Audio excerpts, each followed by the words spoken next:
እንደ ክርስቲያን መጽሐፍን ለንባብ ስንመርጥ እንዴት ነው መምረጥ ያለብን? እንደምታውቀው ነው ብዙ ፋይት አድርገህለታል። በተለይ በኒው ኤጅ አስተሳሰብ የገባው ወጣቶች መካከል በተለይ በእኛ ዘመን በመጽሐፍ በኩል ነው። ፐርሰናል ዲቨሎፕመንት መጽሐፍ በሚል ብዙ ክርስቲያን ወጣቶችም ጭምር በዚህ ሀሳብ ተውጠዋል። እና እንዴት ነው እንደ ክርስቲያን ወጣቶች መጽሐፍ እንደ ንባብ ስንመርጥ እንዴት ነው መምረጥ ያለብን? ከዛስ ደግሞ ሚዛናችን ስናነብ እንዴት ነው መሆን ያለበት የሚለውን እስቲ። በጣም በጣም ጥሩ ጥያቄ ነው ጠየቅሽው። እንዴት የሚለው ጥያቄ ድሮና አሁን በጣም ይለያያል። በፊት ትንሽ ቀለል ይላል።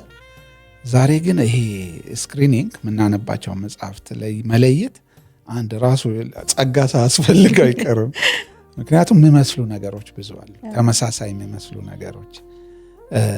የኔ ኤክስፒሪንስ በዚህ አሁን ቅድም ፐርሰናል ዴቨሎፕመንት ባልሽው ኤሪያም ላይ ኢቨን መንፈሳዊ መጽሐፍት ራሱ የሚመስሉ መንፈሳዊ መጽሐፍት ላይ እንኳን መንፈሳዊ ርዕሰ ጉዳዮችም ላይ ለማንበብ ከመወሰኔ በፊት የመጀመሪያው ማድረገው ኦቶሩን ደራሲውን ማጥናት፣ ደራሲውን ማንበብ አለብን። ማን ነው እሱ ደራሲው? ከክርስትና ጋር ከተገናኘ ደግሞ እምነቱ ምንድን ነው? ቴዎሎጂካል አቋሙ ምንድን ነው? ወደኋላ ሄጄ በደንብ አስሼ ነው የሚገዛው። ባይገርምሽ ያቆምኳቸው አሉ ብዙ። ስታዩ ርዕሱ እኮ ስፕሪቹዋል ነው፣ ቢብሊካል ነው ምኑ ርዕሶቹ ምናምን እና ግን ማን ነው ሰውየው የሚለውን ማየት አለብኝ። ይሄ ትልቁ ፈተና እንደውም በዚህ ዘመን እሱ ነው። ኦተሩን የደራሲውን ማንነት በደንብ ቼክ አድርጎ አሁን በክርስትና ስትመጪ በኤቫንጀሊካል ሰርክል ነው፣ በእንትን ነው፣ ፔንቴኮስታል ነው፣ ኒው ኤጅ ክርስቲያኒቲ ያለ ራሱ የኒው ኤጅ ክርስቲያን ሳይንስ አለ፣ ምን አለ የሚመስሉ ነገሮች ብዛታቸው ማለት ነው።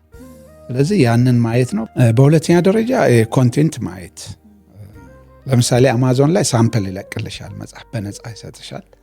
እዛ ውስጥ ኮንቴንት ማየት እና ያ ኮንቴንት ከእግዚአብሔር ቃል ጋር ያለውን ግንኙነት ማየት ጥሩ ነው። ግን ይሄ